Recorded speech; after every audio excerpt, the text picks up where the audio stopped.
Semangat pagi di hari Jumat 27 Agustus 2021. Kembali kita akan menyatukan hati, menyatukan pikir di dalam persekutuan doa anggota keluarga Allah. Terlebih dahulu kita memulai dengan meninggalkan keramaian dunia, menenangkan hati, menenangkan pikir dalam saat teduh sejenak.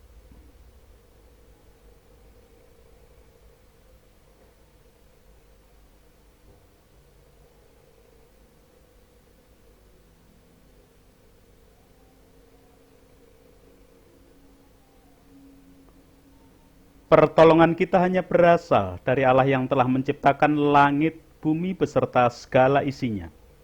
Untuk itu kasih karunia dan damai sejahtera yang dari Allah Bapa kita dan Tuhan Yesus Kristus ada pada saudara sekalian. Amin. Anggota keluarga Allah, perenungan Sabda hari ini menggunakan tema dan judul Ingat akan Sangkan Paraning Dumadi. Sangkan Paraning Dumadi merupakan filosofi ajaran dalam ilmu kejawen, salah satu kepercayaan tradisional Jawa tentang bagaimana cara manusia menyikapi kehidupan. Dalam bahasa Jawa kuno, sangkan berarti asal muasal. Paran adalah tujuan. Sedangkan dumadi berarti menjadi, yang menjadikan atau pencipta. Dengan begitu bahwa yang dimaksud sangkan paraning dumadi adalah pengetahuan tentang dari mana manusia berasal dan akan kemana manusia itu kembali. Keberadaan manusia dan alam semesta merupakan ciptaan Sang Hyang Widi, yaitu sebut saja zat pencipta alam semesta, atau sering dikenal dalam kalangan orang-orang agama Tuhan Yang Maha Esa.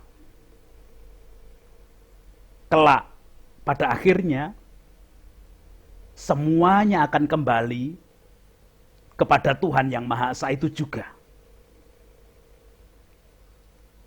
Sangkan paraning dumadi dalam filosofi kejawen mengajarkan bahwa tujuan akhir dari kehidupan manusia adalah Tuhan Yang Maha Esa.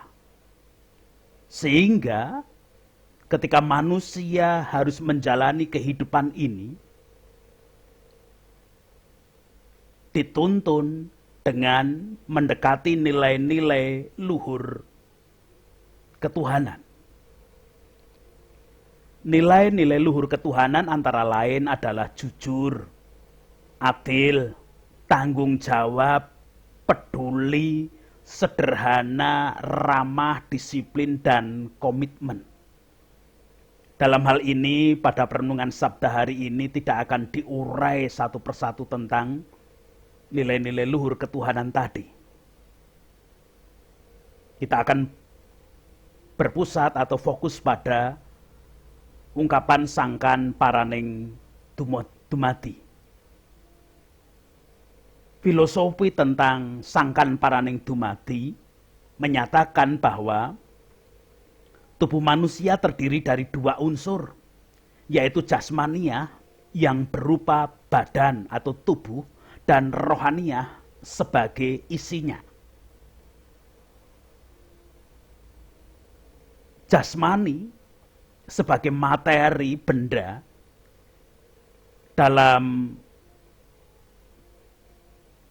pengajaran ilmu kejawen diciptakan dari unsur alam, yaitu tanah, air, udara, dan api atau panas. Karena asalnya dari bahan saripati alam, maka kelak jasmani juga akan kembali ke alam lagi. Yang tanah kembali kepada tanah, yang udara kembali kepada udara, yang api kembali kepada api, dan yang air akan menyatu kembali kepada air. Pada kisah penciptaan, kekristenan meyakini bahwa manusia dibentuk dari debu tanah. Ini perkara yang jasmani. Makanya kalau kita menyaksikan upacara pemakaman, pemimpin upacara akan menyatakan apa yang berasal dari tanah akan kembali kepada tanah.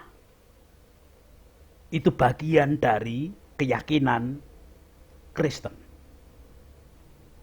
Sekarang bagian roh. Roh yang tadi menurut pengajaran kejawen adalah menjadi isi dari hal yang jasmani tadi, di dalamnya terkandung jiwa.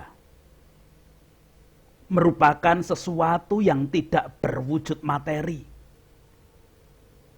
Dalam ilmu kejawen, roh terdiri dari 3 unsur rohaniah, yaitu ada akal, nafsu, dan hati atau perasaan. Dari unsur-unsur ketiganya tadi, akal, nafsu, dan perasaan, manusia bisa melihat, mendengar, sedih, gembira, marah, benci, cinta, iba, kasih sayang, berpikir, dan lain sebagainya. Pada kisah penciptaan yang diyakini kekristenan, setelah manusia dibentuk dari debu tanah, kemudian Tuhan Allah menghembusi dengan nafas hidup. Nafas itu sendiri dalam bahasa Ibrani disebut dengan roh. Kekristenan mengakui perihal kelengkapan yang diberikan Allah ketika menciptakan manusia. Kelengkapan itu berupa akal pikiran, perasaan hati, dan kesadaran religius. Perihal akal pikiran, perasaan hati, saya yakin di antara kita sudah memahami semua. Untuk menyamakan pemahaman dan persepsi saja tentang kesadaran religius. Kesadaran religius adalah kesadaran untuk mengenal adanya kuasa yang ilahi.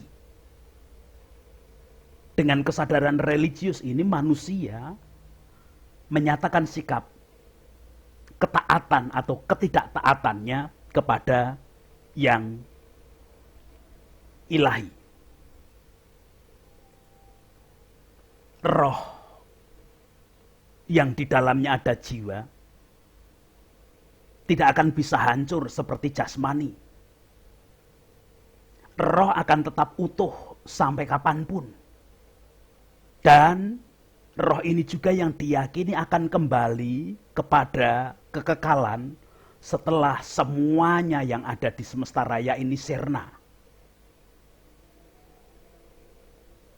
Keyakinan Kristen menyatakan bahwa roh yang akan kembali kepada kekekalan yang nantinya dihakimi ketika Yesus datang kedua kali ke dunia.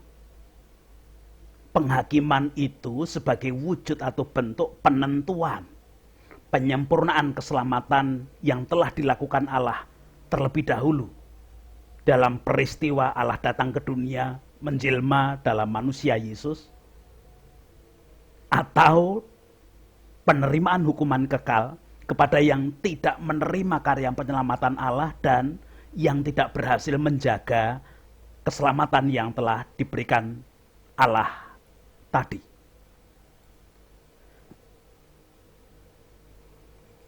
Anggota keluarga Allah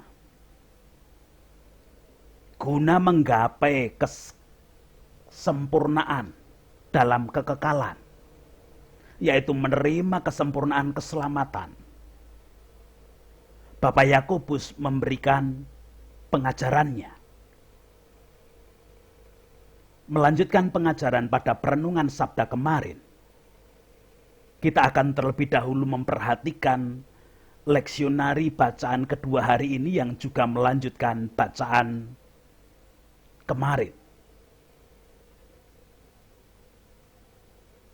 Surat Yakobus pasal yang pertama, ayat 9 sampai ke-16, memberikan kesaksian demikian.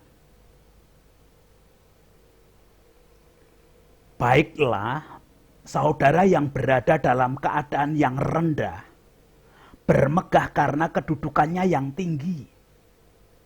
Dan orang yang kaya karena kedudukannya yang rendah, sebab ia akan lenyap seperti bunga rumput. Ketika matahari terbit dengan panasnya yang terik dan melayukan rumput itu, sehingga gugurlah bunganya dan hilanglah semaraknya. Demikian jugalah halnya dengan orang kaya. Di tengah-tengah segala usahanya, ia akan lenyap. Berbahagialah orang yang bertahan dalam pencobaan. Sebab apabila ia sudah tahan uji, ia akan menerima mahkota kehidupan yang dijanjikan Allah kepada barang siapa yang mengasihi Dia. Apabila seorang dicobai, janganlah ia berkata, pencobaan ini datang dari Allah. Sebab Allah tidak dapat dicobai oleh yang jahat, dan ia sendiri tidak mencobai siapapun. Tetapi tiap-tiap orang dicobai oleh keinginannya sendiri, karena ia diseret dan dipikat olehnya. Dan apabila keinginan itu telah dibuai, ia melahirkan dosa.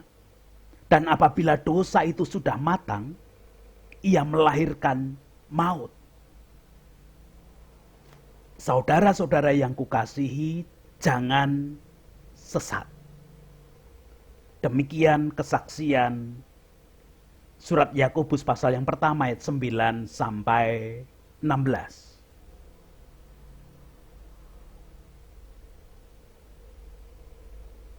Anggota keluarga Allah, pengajaran yang diberikan Bapak Yakobus secara khusus bagi orang yang sudah menerima keselamatan yang diberikan oleh Allah sendiri di dalam karya penyelamatan yang dilakukan oleh Tuhan Yesus Kristus. Untuk bisa menjaga keselamatan yang diberikan Allah tersebut, agar tidak sia-sia keselamatan yang telah diberikan Yesus, maka orang percaya harus berhati-hati dalam menjalani kehidupan. Perkenankanlah terlebih dahulu saya mengulang ayat 9 dan ke-10 yang dinyatakan demikian. Baiklah saudara yang berada dalam keadaan yang rendah, bermegah karena kedudukannya yang tinggi. Dan orang kaya karena kedudukannya yang rendah, sebab ia akan lenyap seperti bunga rumput. Anggota keluarga Allah, kalau kita membaca begitu saja, agak sulit untuk memahami maksud dan makna apa yang diungkapkan oleh Bapak Yakobus di dalam ayat 9 dan 10. Guna lebih memudahkan pemahamannya, perkenankan saya mengutip dalam Alkitab terjemahan bahasa Indonesia sehari-hari yang demikian. Orang Kristen yang miskin hendaklah merasa gembira kalau Allah meninggikannya. Dan orang Kristen yang kaya hendaklah merasa gembira juga kalau Allah merendahkannya. Sebab orang kaya akan lenyap seperti bunga rumput. Anggota keluarga Allah menggunakan alat bantu baik ayat 9 dan 10 dalam terjemahan baru ataupun dalam Alkitab terjemahan bahasa Indonesia sehari-hari. Kita sebenarnya terlebih dahulu diajak oleh Bapak Yakobus untuk mengakui tentang realita dunia, yaitu tentang strata sosial yang berbeda-beda. Ada yang kaya, ada yang miskin. Strata sosial yang berbeda ini, kaya dan miskin ini, sebenarnya mutlak hanya pandangan dan buatan manusia. Strata sosial kaya miskin ini bukan dari atas, bukan dari Allah, atau bukan juga pemberian Tuhan.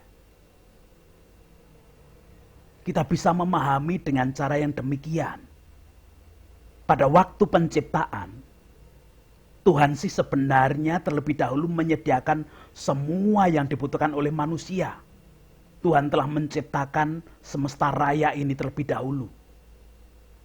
Ada terang, ada benda-benda langit, matahari, bulan, dan bintang, ada tumbuhan, ada binatang, air yang dipisahkan dari daratan, dan lain sebagainya. Semua sudah disiapkan terlebih dahulu oleh Allah. Baru manusia diciptakan pada bagian paling akhir setelah semua yang dibutuhkan disediakan tadi. Dan ingat, ketika manusia diciptakan dalam posisi antara satu dengan yang lain sebagai penolong yang sepadan. Anggota keluarga Allah biasanya perihal penolong yang sepadan disampaikan pada peristiwa pernikahan yang menceritakan antara laki-laki dan perempuan sebagai penolong yang sepadan.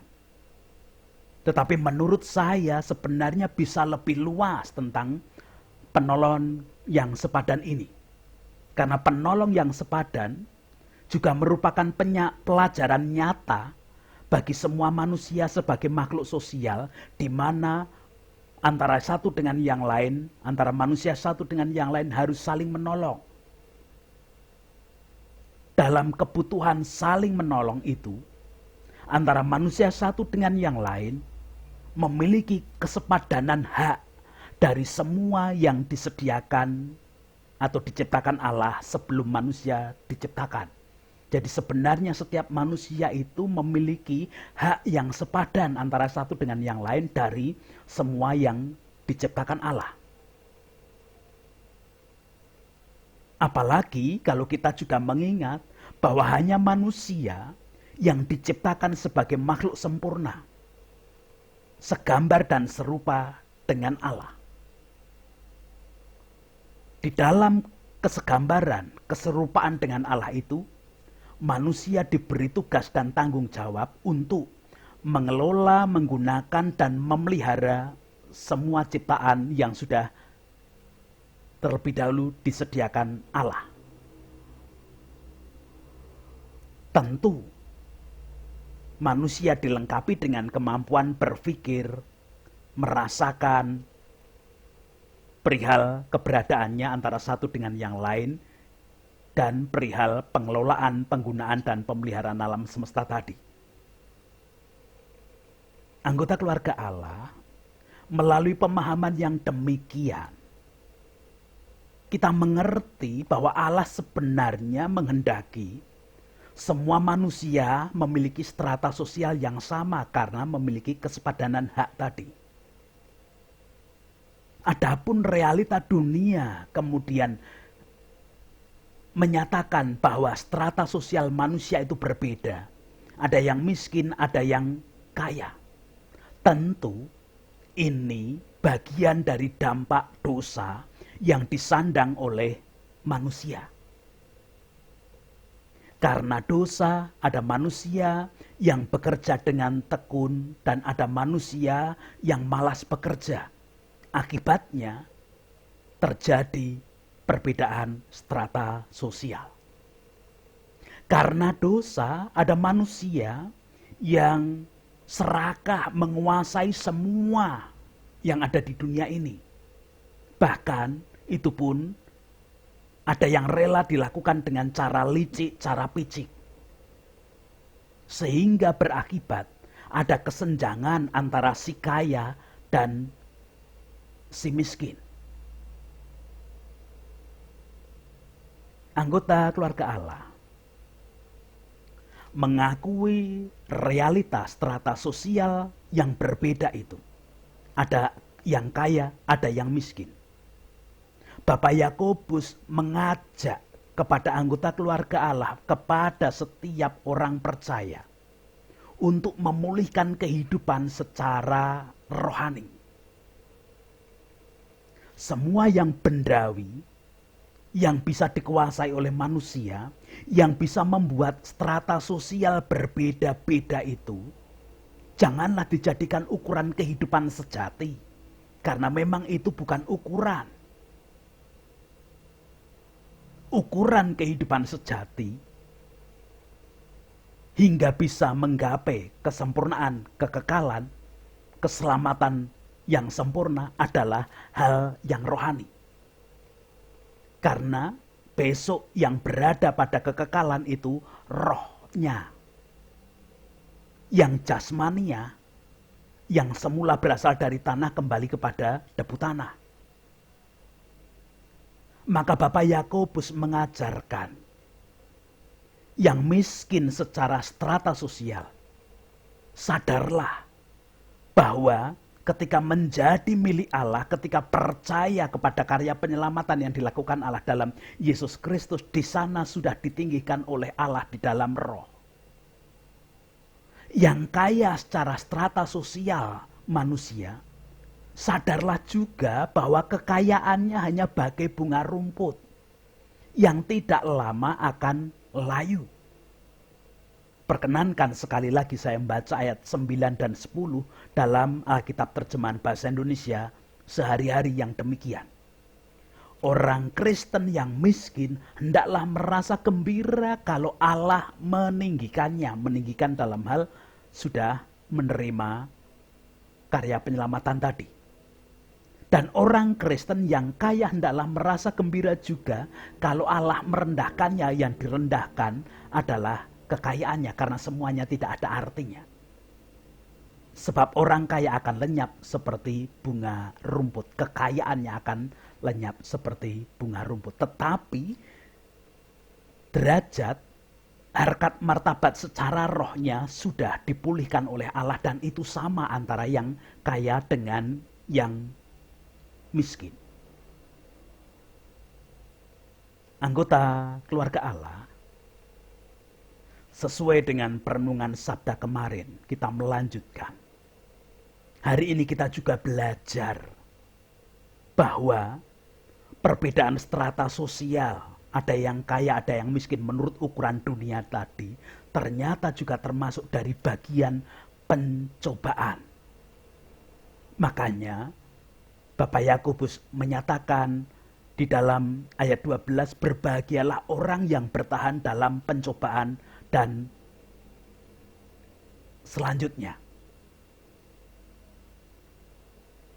kita perlu tetap mengingat bahwa pencobaan itu adalah hasil dari kebebasan manusia yang dipergunakan secara tidak bertanggung jawab, melanggar pada peranata dan aturan Allah hingga jatuh dalam dosa. Kita juga tetap harus mengingat bahwa pencobaan itu bukan dari Allah. Ayat 13 menyatakan sekali lagi, apabila seorang dicobai, janganlah ia berkata pencobaan ini datang dari Allah.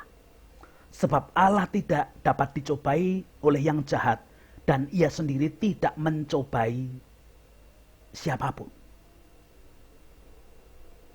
Maka dari itu, kita patut menerima pengajaran dari Bapak Yakobus dengan terbuka hati. Karena dengan ketulusan juga kita akan mampu menjalani hidup sesuai dengan kehendak Allah, hingga menggapai kesempurnaan keselamatan yang akan diberikan oleh Tuhan Yesus ketika Ia datang kedua kali. Sungguh berbahagia setiap anggota keluarga Allah yang selalu merasakan tuntunan dan pertolongan Tuhan. Amin.